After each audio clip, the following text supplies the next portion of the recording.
good afternoon, and welcome. Welcome indeed to another edition of the Mark Moses Show podcast, as we're always broadcasting from the Anidjar and Levine Accident Attorney Studios.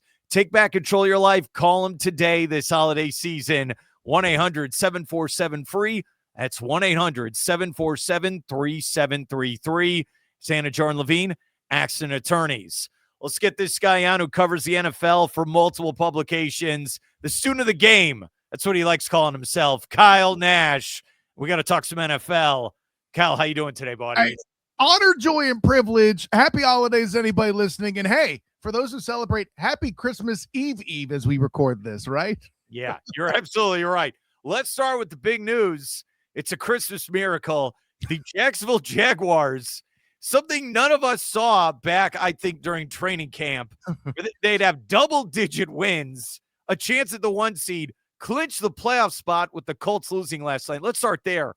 Dude, how excited are you for the team you cover being in the postseason this year? Oh, the Duval Devout are celebrating. And it's not just that they're celebrating, Mark. It's the expectations have already raised as well. Listen, I know there's a lot of candidates for Coach of the Year out there. Your Ben Johnson deservedly among them. You know, Kyle Shanahan, who's not getting any talk, but nobody wants to talk about that right now. We're here talking about Liam Cohen, who also should get that same space. Now, we could talk about how there's a conspiracy theory that he doesn't even want that award. We'll get to that later. Punchline's this, though.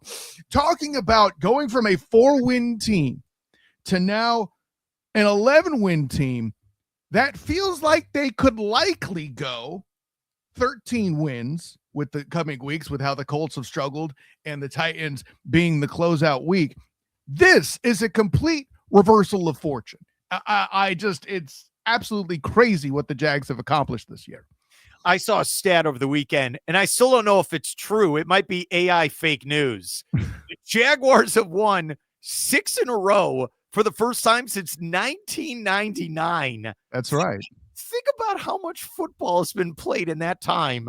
And then this is it. We didn't even know going into the season, is Trevor Lawrence really the answer at quarterback, even though they gave him the big money? Like, all these things are going on. So my question for you is, what has been the key to the last 6 or 7 weeks or so with this football team with the wins? It all starts with that front office, period. Point blank. End of story. Okay. I've pounded the table hard for the removal of Trent Baalke. It finally happened. You know, Doug Peterson, God bless him, Super Bowl winner, all of that, had trouble understanding he didn't have 3 Hall of Fame offensive linemen on his roster anymore in his time with the Jags. He needed to change his ways and didn't. He was let go. Instead, you bring 2 young guys that are younger than a lot of songs you and I love listening to, probably, Mark Moses, okay? You know, and just the way that they've come in, the complete attitude and confidence, the swagger. Maybe they don't win a Super Bowl. I don't think they'll get there even. But the fact that they've completely changed this culture is something that should be remarked in Duval, such that it started there, and then they upgraded the O-line, right? The position with most turnover that nobody has even thought of since August, by the way, is the offensive line. Do they do worse against stronger defensive lines? Who doesn't? But they went from being one of the worst in the league, Mark, to being just the middle of the pack. That's all that Trevor Lawrence needed. And by the way, this is BTJ getting over a mental crutch with dropping passes. This is losing Travis Hunter, the guy who you keep trying to tell me is a bust. This is about emerging Parker Washington, of all people, reviving Trevor Lawrence. It all started with the O-line, and of course, then the key piece, maybe all those theories that Kyle put up about Trevor Lawrence suffering from being mired in Urban's coaching, the offensive line not being what it needed to be under Doug Peterson, a guy who likes to pass the ball to set up the run and that kind of style.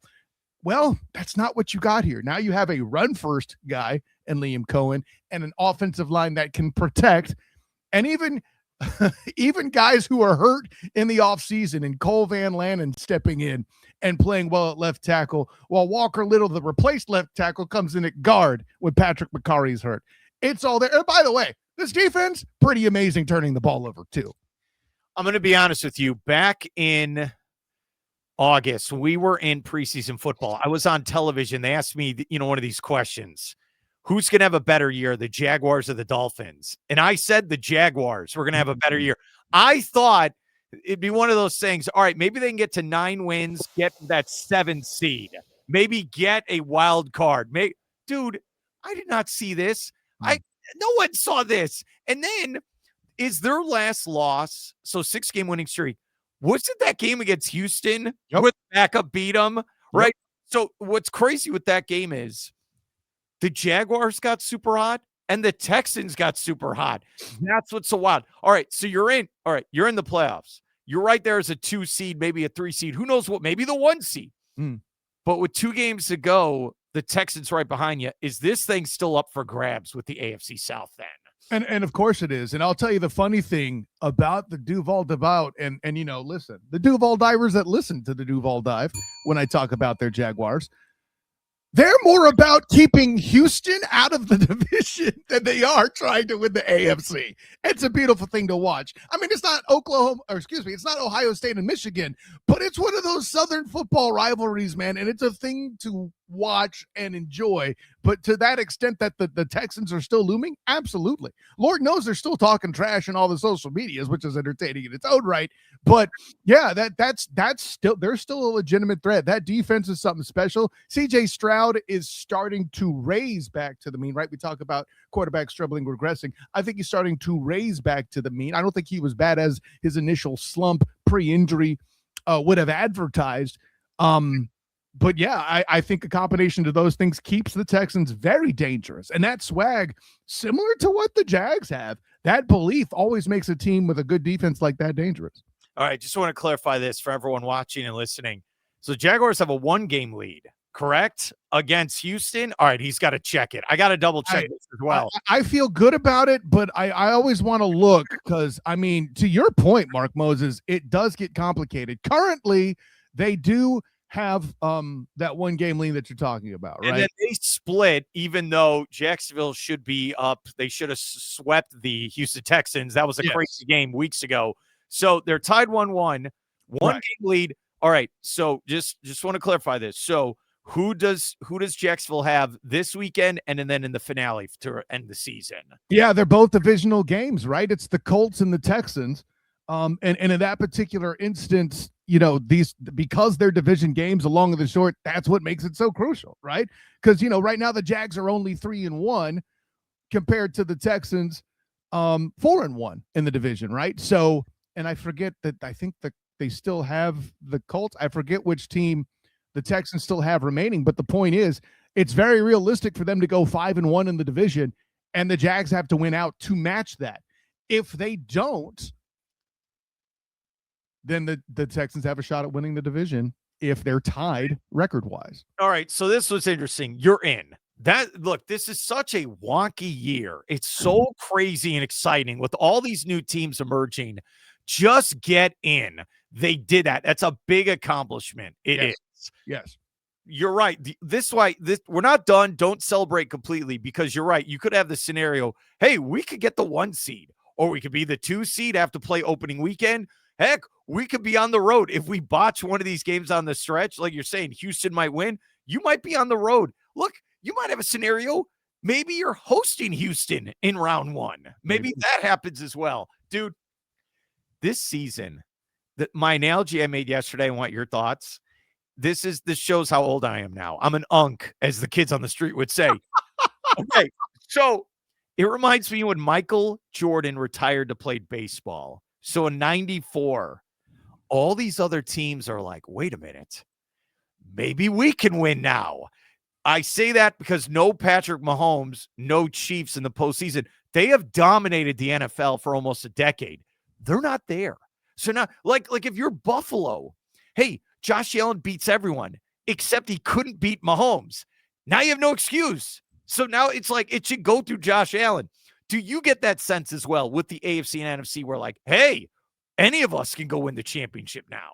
I don't think it begins and ends with Patrick Levine Mahomes II in that case. Joey Berth is out. Lamar Demetrius Jackson, for all intents and purposes, is out, right? You mentioned Josh Allen.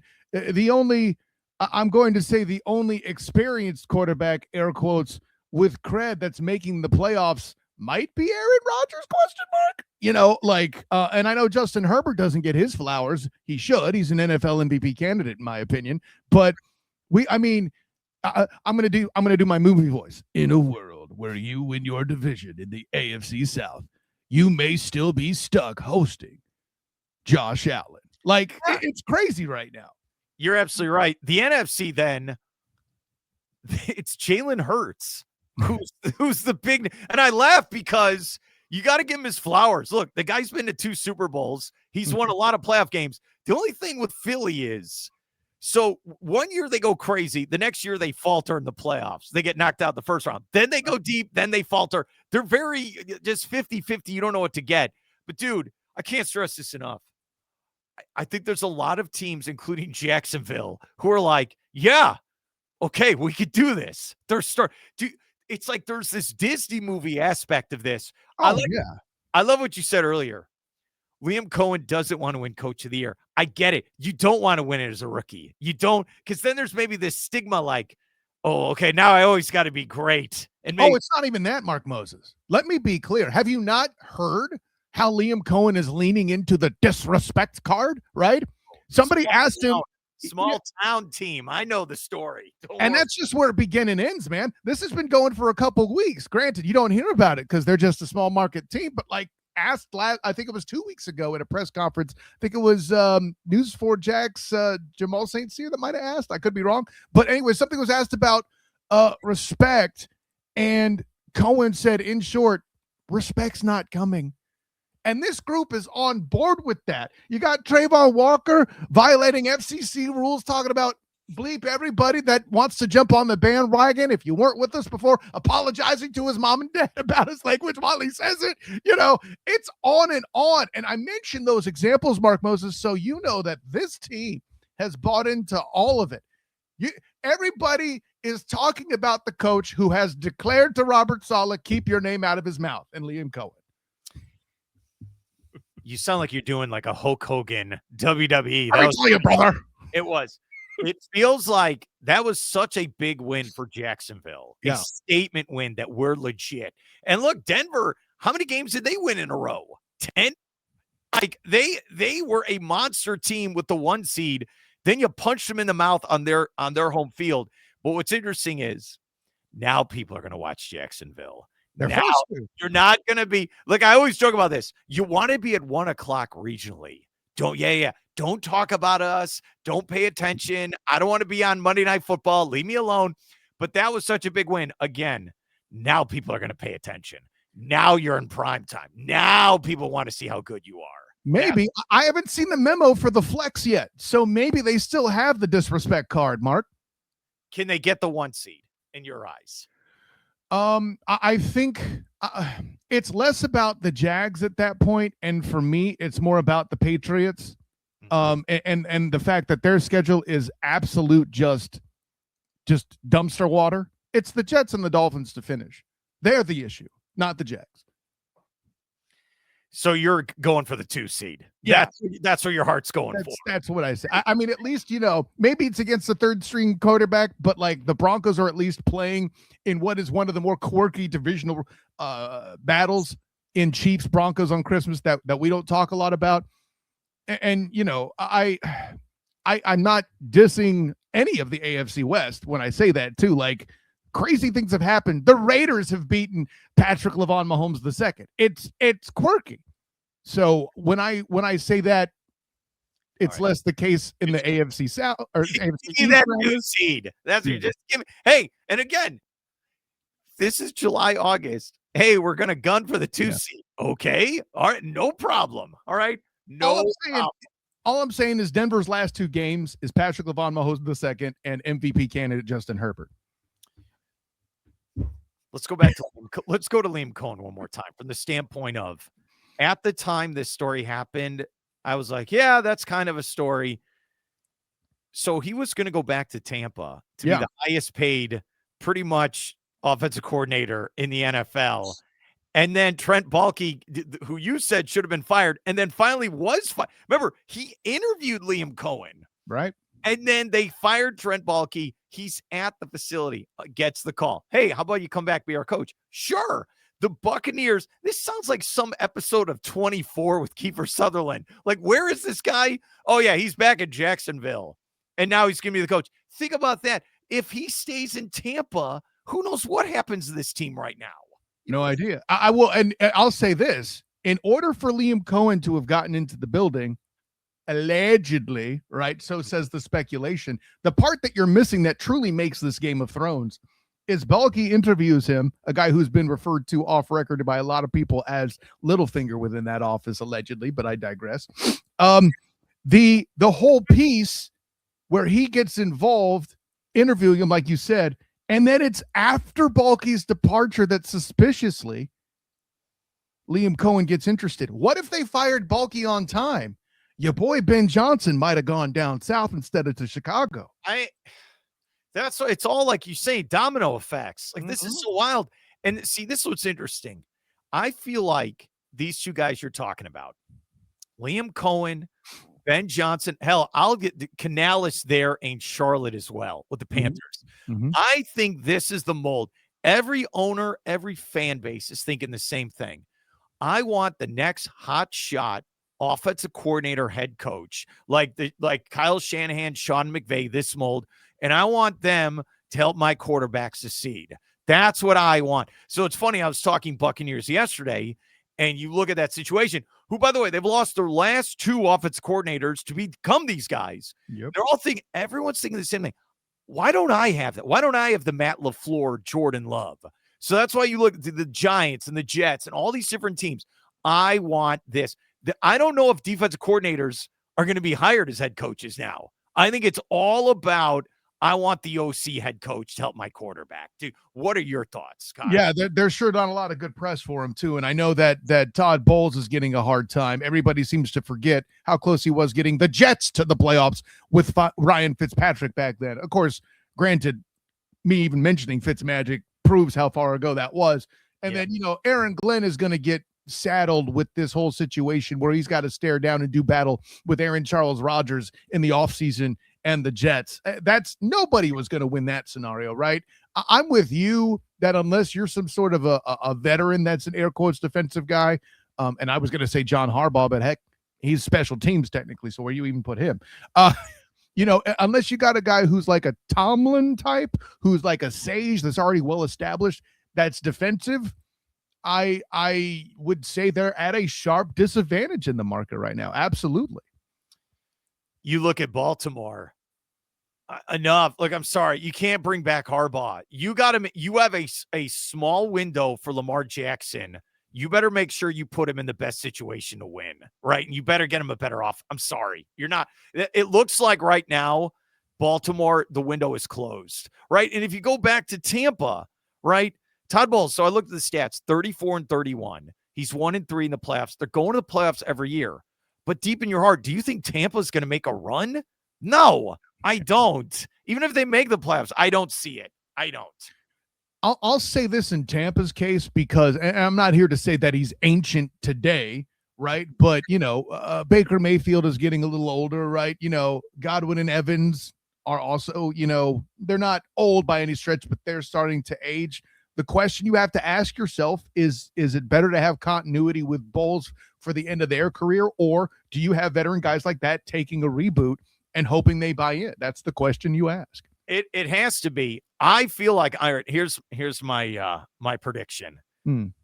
I think the Buccaneers are going to survive the Dolphins somehow. I am not betting on this game. I know the Dolphins they look like they've completely given up, but I don't trust Tampa right now to play 4 quarters of football. But I think they're going to survive. Like it's going to be a win. I think the Sunday night game to end the regular season is going to be flexed where it's going to be Carolina and Tampa for the division. I think everything's going to be wrapped up, and I think that's the game that's going to matter. That's what I'm going with, buddy. I'm with all of that. A piece we're leaving out of all this, Mark Moses, is the role of the defensive coordinator, though, is changing. Sure, maybe he'll never become a head coach, but dudes that have established that they are premier defensive coordinators like Jacksonville's Anthony Campanelli's in the process of doing, those guys are going – everybody went crazy back when Jason Garrett got big money in Dallas because they didn't want to lose him as the OC, but they didn't want to get rid of Wade Phillips yet. Look at more situations like that for defensive coordinators. Not so much that they want to make him a head coach, but they want to keep that guy in the building to support the offensive mind so they don't have to worry about that side of the ball. Look, Liam Cohen was there for 1 year in Tampa. What were they going to do? Fire Todd Bowles, who's been there for years, and then make him the coach? Like, what are you talking? That's why in hindsight, it's so crazy. It is. Let's go to the NFC here. All right. So you grew up a Niners fan. Just it's okay. You have taken on a lot of bad teams over the last couple of weeks, but you know what you did? You laid the smackdown on all those jabroni teams, and you saw it last night as well. Surely. Dude, that NFC West is loaded with 3 monster teams. Look, my Bears, the Packers, Lions are still alive. Eagles are completely under the radar now, and they're playing better. They're right there. They can get back to the Super Bowl. But, dude, I don't know. I know they're all going to play each other. What are your thoughts on this NFC West with these 3 mega giants? It's so wild, too. I have to give credit to the Believe in Rams podcast and Aaron Corsorelli and Tyler Dragon that came on the Duval Dive a while back, and then also got to make fun of Travis when the Rams destroyed the Jags in London, right?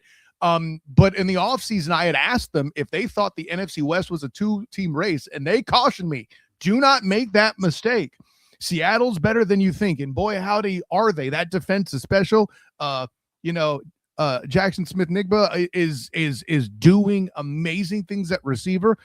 Bradford revitalizing his career in a way that we were just talking about Baker Mayfield, right? Feels similar, fewer headlines perhaps, but just that the complete team that Seattle is somehow easily overlooked because it's not necessarily explosive unless it's a JSN highlight, right? So the Seahawks have been slept on. The Niners doing what they have with all the injuries and stuff, and beating them in the game beating themselves in the game against the Jags. They played a while back, right? That whole thing. In the Rams, top to bottom, just a fantastic team. It's all their losses, I believe, are by a score.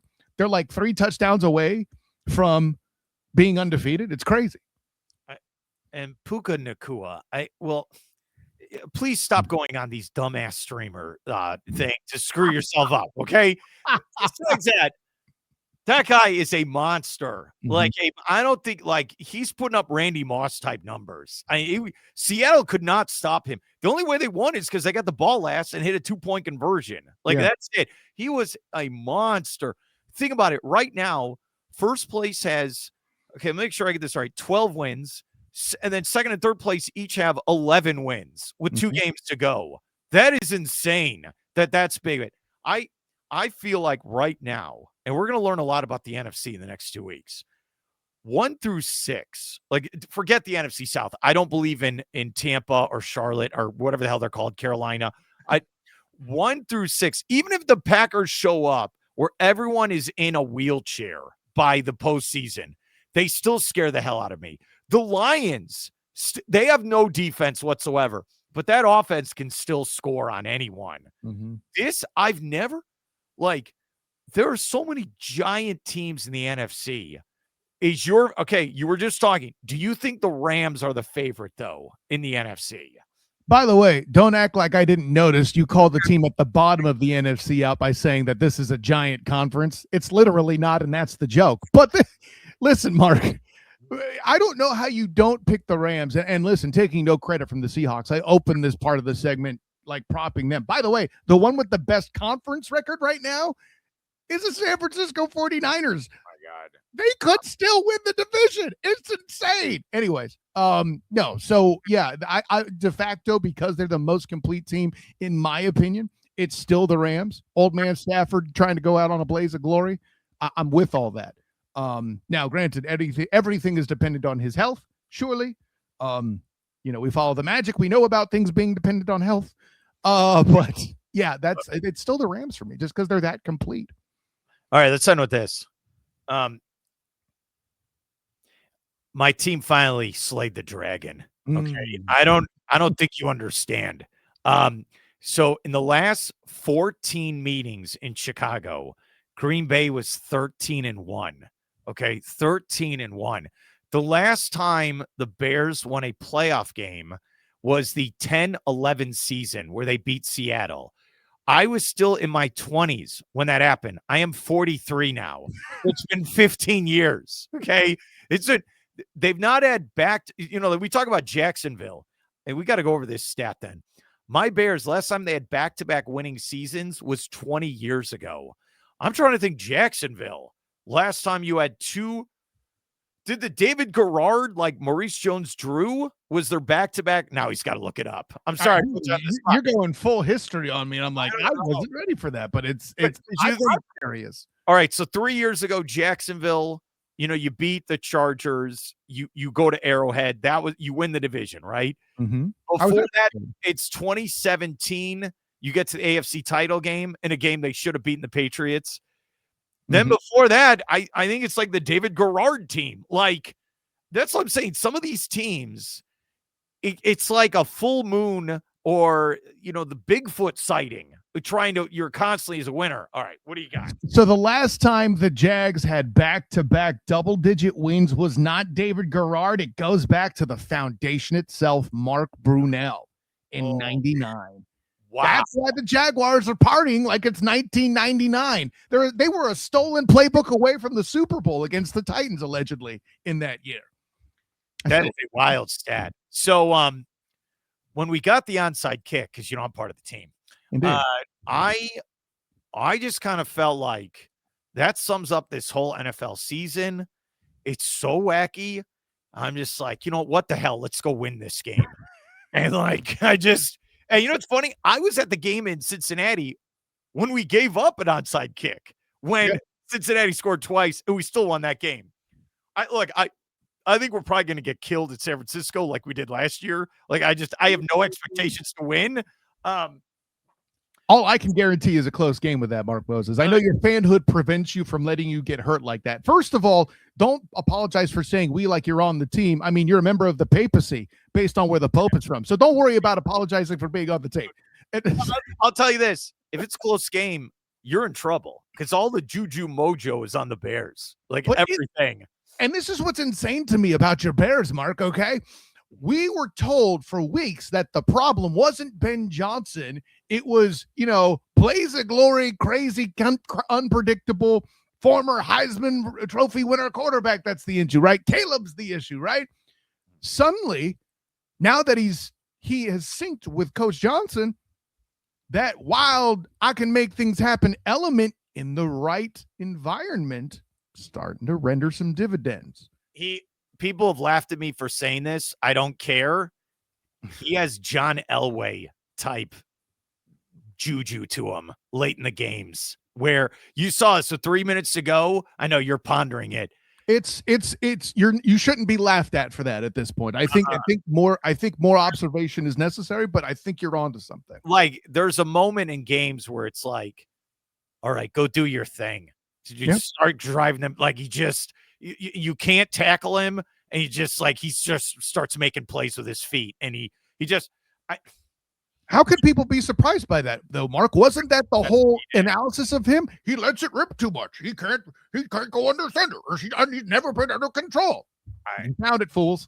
And that throw, it's the throw of the year. I know I'm a fanboy. Oh man, that was big. It's just like, it's one of those moments where this is why you sign up for this. This is why you watch every weekend, and you get the draft preview magazine, and you watch the preseason game, and you talk to your buddies like Kyle, and you break down these games, and it's all for those just once in a while. I remember, and I'll let you go. I remember being at the Super Bowl for 2020 when Kansas City was going to take on San Francisco, and Kansas City had not been there for 50 years. 50 years! And their fans showed up like, hey, we're just so happy to be here. Playing with house money. They had no idea that they were going to become a juggernaut. And I always think with Kansas City, all the pain of the postseason with Marty Schottenheimer and all these Dick Vermeil and just blowing in the playoffs every single time. Remember, they blew it when they had Alex Smith the year before. They lost to Mariota and the Titans, right? And you're like, man, and they just started to click. And I feel like the key is you got to get the right quarterback. You got to get him the right coach. And I know that's cliche, but you're like, Liam Cohen is the best thing that ever happened to Trevor Lawrence. Like, okay. Oh, here we absolutely. go. Here we go. But that's what makes it so exciting. I'll see that and raise you. Who's the well-established franchise quarterback not named Josh Allen in the AFC? In the AFC? Yeah. My point exactly, right? Yeah. And you can make an argument for Justin Herbert. All I'm saying is I think coaching has become more important at this juncture. Yes, on offense. Right. And even with and I got to give him his flowers as well. They're in Denver with Sean Payton. Mm-hmm. He saw Russell Wilson. He said, "Get this guy out of here, and I'm going to go draft a quarterback." And you think what Bo Nix has done. Look, Mike Vrabel, and then you go, and this does not get talked about enough. Josh McDaniel, offensive coordinator, a terrible head coach, OC for the Patriots, and you're helping that quarterback who could win the MVP. Like all of this is happening. It's fantastic. Look, usually, so as I was going to tell you, usually in sports media, the last 2 weeks of the year, just put fill people in. I'm going on vacation. You can't now. Play a best of. You know, play best of. Who remember this interview we did with this actor in July? Play that now. No, you can't.